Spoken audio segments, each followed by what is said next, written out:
Welcome to Alma Tales Lab, where lying wives and sneaky girlfriends finally get exposed. From girls' trips that never happened to coworkers who are a little too friendly, we break down every red flag, messy receipt, and suspicious text with humor, shock, and just a little bit of petty. Expect wild stories, dramatic reactions, and satisfying karma as the truth comes crashing through the door. If you love relationship tea, plot twists, and seeing players get played, this channel is your new home. Every single chaotic, jaw-dropping, binge-worthy episode. Hit subscribe and never miss a fresh dose of exposed cheating. Don't forget to check our previous stories. Let's get into it. The first time I knew my marriage had a spotlight problem was the night of the Hartwell Foundation Gala in downtown Chicago. I'd spent the whole week steaming my tux, rehearsing my small talk, and joking with my wife, Simone, that I'd try not to embarrass her in front of her fancy people. She laughed like I was a cute mascot. I worked logistics, quiet money, steady hours, spreadsheets. Simone worked in brand partnerships, flash, photos, and a calendar full of networking dinners. I thought we balanced each other. I didn't realize she'd already decided I was disposable. Simone and I met in college at Howard's homecoming, back when she loved my corny jokes and I loved her loud dreams. She used to say my calm made her feel safe. I used to say her confidence made me feel taller. Our first apartment had mismatched furniture and a leaky sink, and we still danced in the kitchen like it was a music video. Even after we moved to a nicer place in Bronzeville, I kept the same habit. Thursday flowers, Saturday pancakes, Sunday errands. Simone started skipping those Sundays. Brunch meeting, she'd say. Quick coffee, she'd say. The gaps got bigger. I kept filling them with hope. The gala was at a hotel near the river.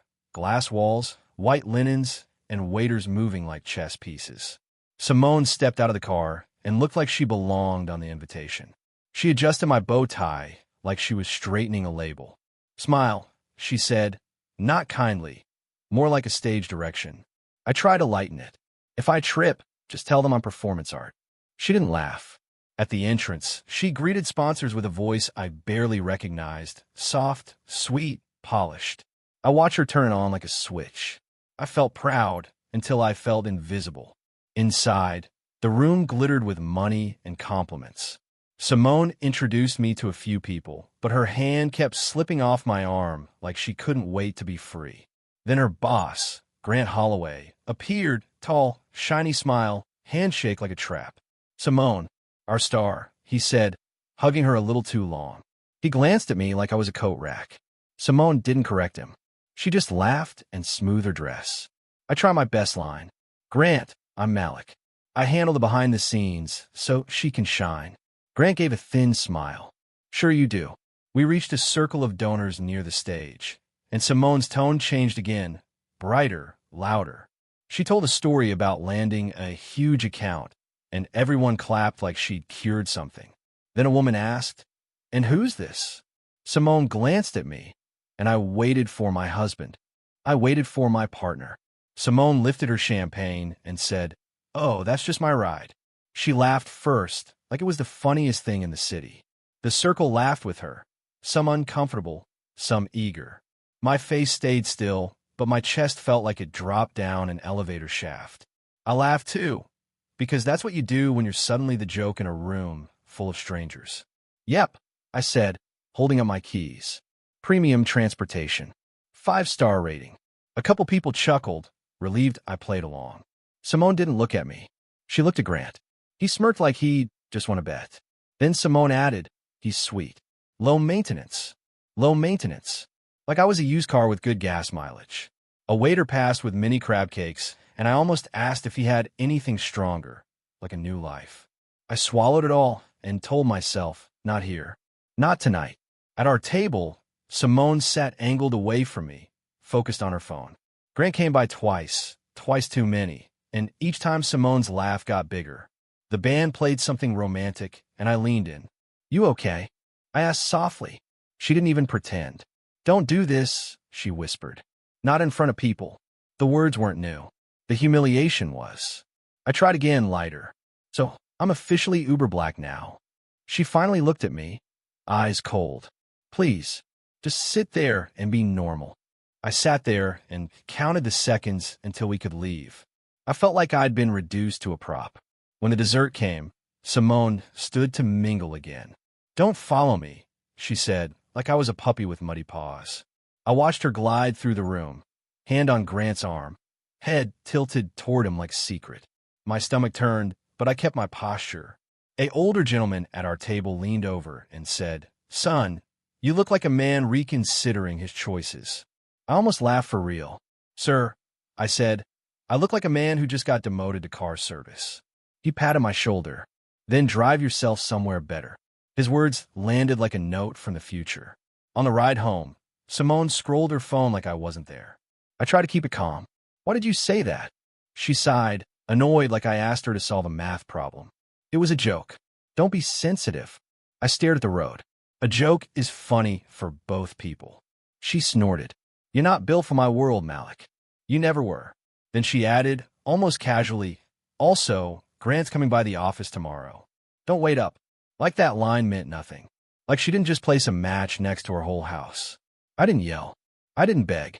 I just listened carefully, the way you listen when you're finally awake. The next morning, Simone left early, perfume trailing behind her like a victory flag. I made coffee and sat at my kitchen island with my laptop. I wasn't planning revenge. I was planning survival.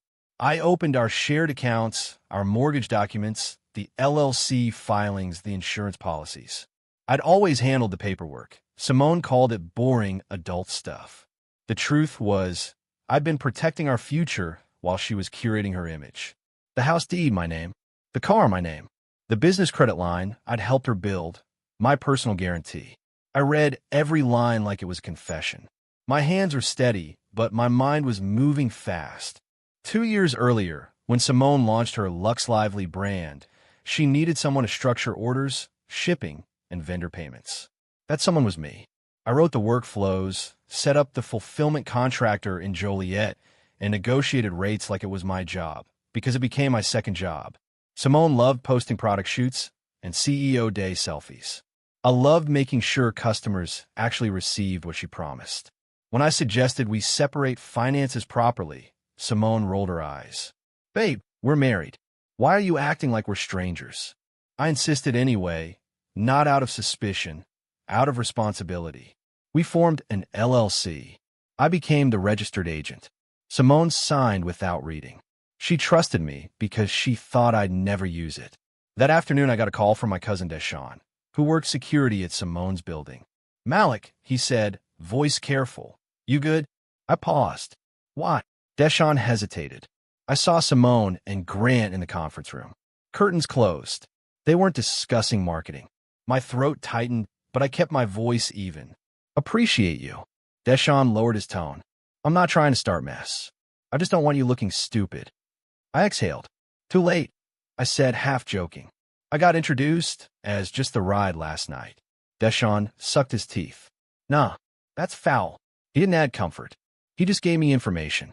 That was more useful. I didn't confront Simone. I didn't check her phone. I didn't play detective in my own marriage. I did something better. I scheduled a consultation with a family attorney in Hyde Park. I walked in with a neat folder like I was turning in homework. The attorney, Ms. Valerie Watkins, looked over my documents and said, "You've been very organized." I gave a humorless smile.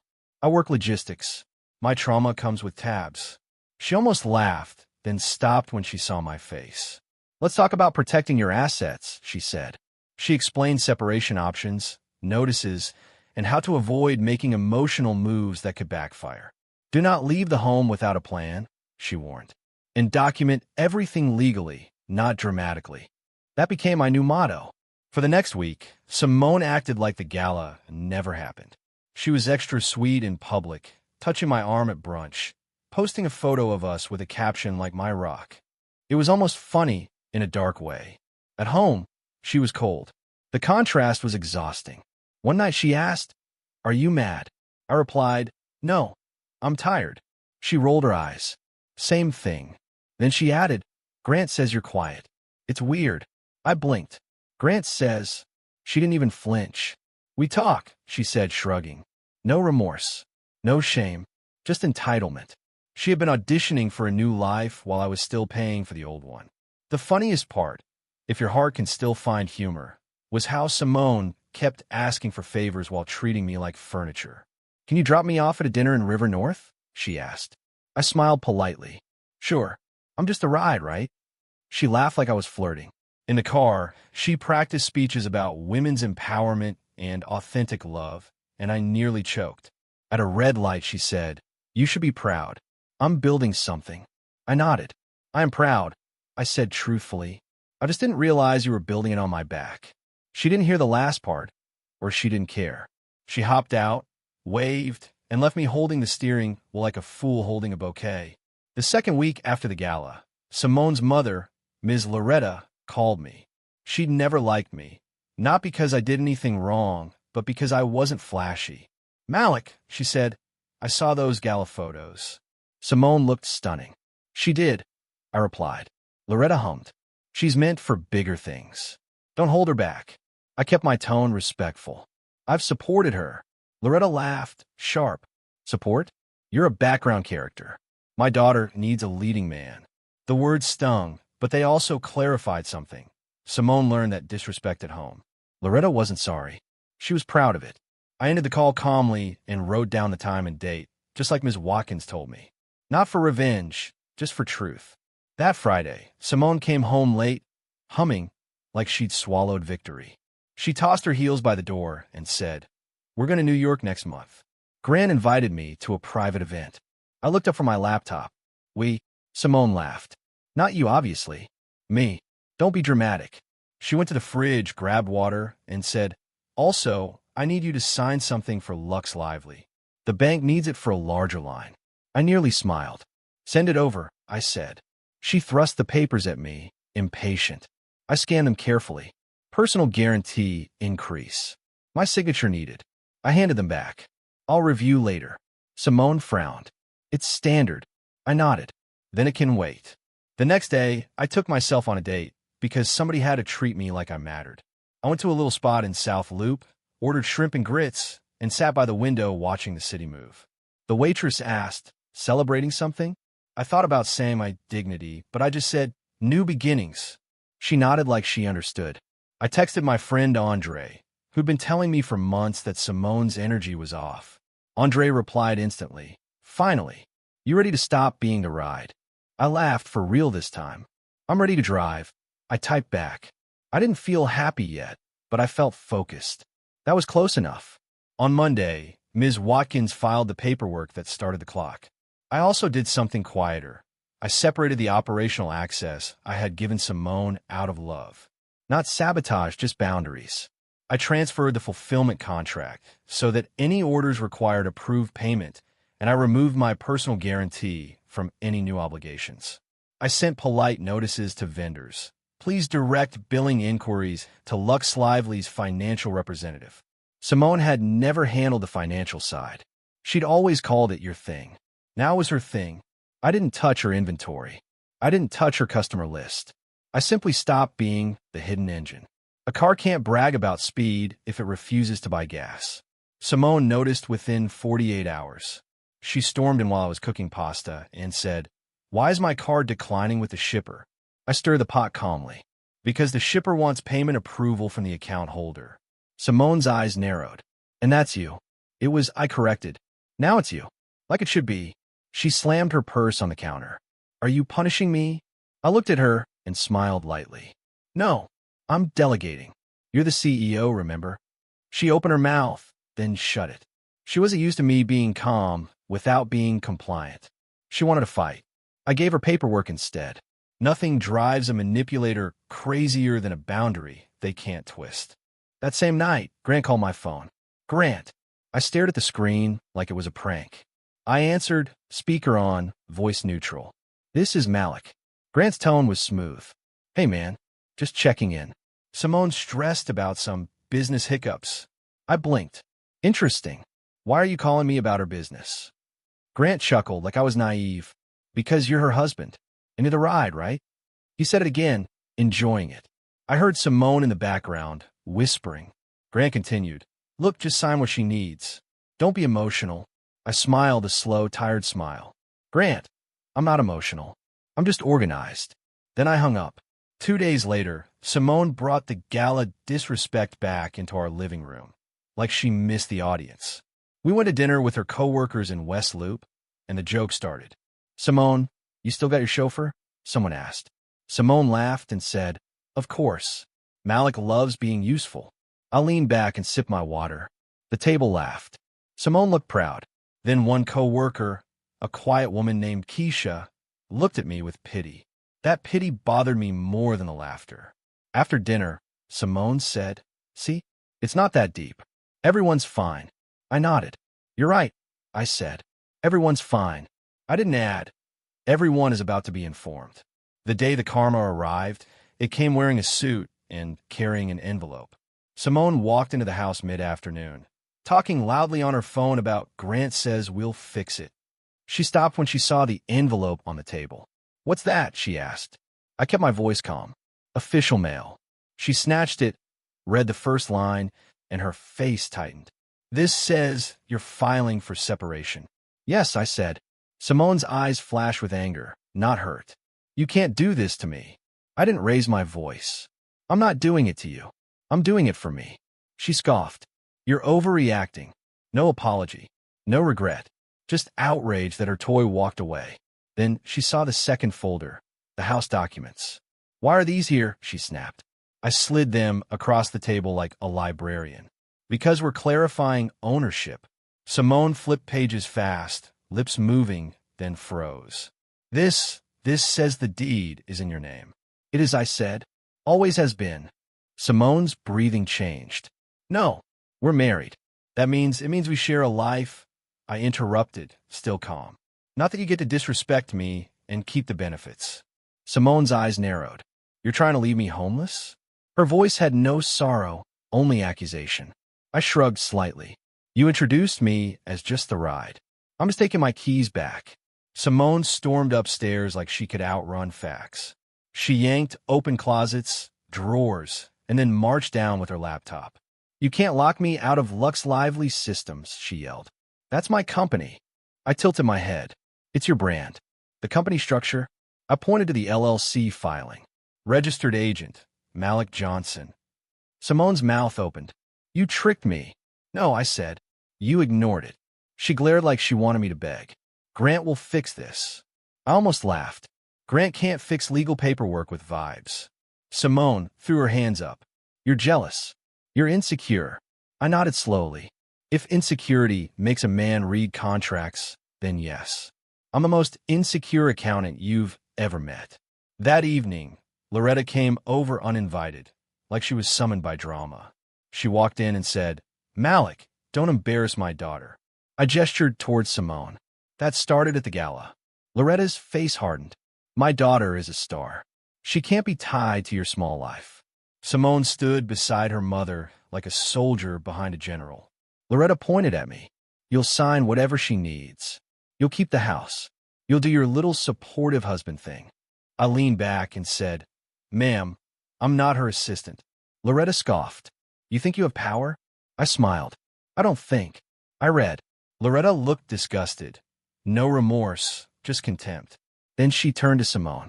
"We'll find you a real man." Simone nodded like she agreed. That was all the closure I needed. Over the next few days, Simone tried everything except accountability. She posted vague quotes online about betrayal and men who fear strong women. She told mutual friends I was controlling. She said I was trying to steal her company. Not once did she admit what she did. Not once did she apologize for humiliating me, for cheating, for letting her boss treat me like furniture.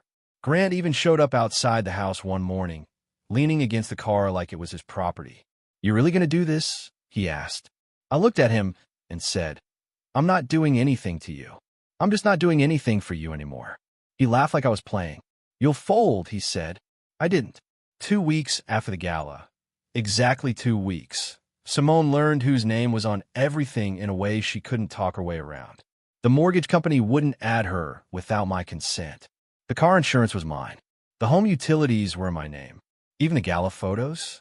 The hotel bill for that night, because Simone insisted I put it on our card, was paid from my account, and I had receipts.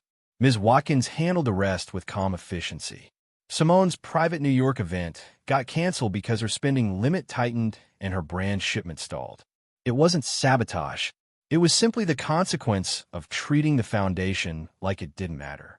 A building can't insult its own beams and expect to stay standing. The funniest, most human moment came on moving day, mine, not hers. I didn't throw her things on the lawn. I didn't scream. I packed my personal items neatly and moved into a smaller condo in Oak Park that felt peaceful, like exhaling after holding your breath for years. My friends helped, cracking jokes. Andre held up my car keys and said, "So you still giving rides?"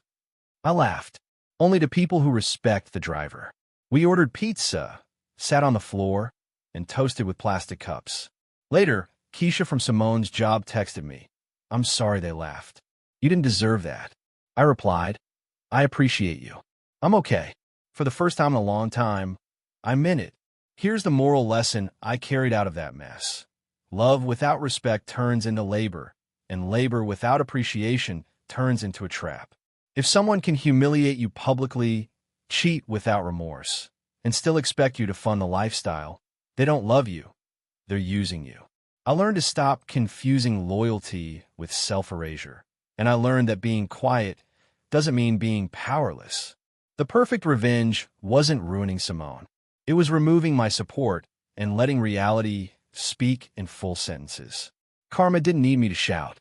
It just needed me to step aside and let the truth do its job. If you enjoyed this story, please like, comment, and share this video with your friends. Subscribe and turn on the notification bell so you never miss a powerful story drop.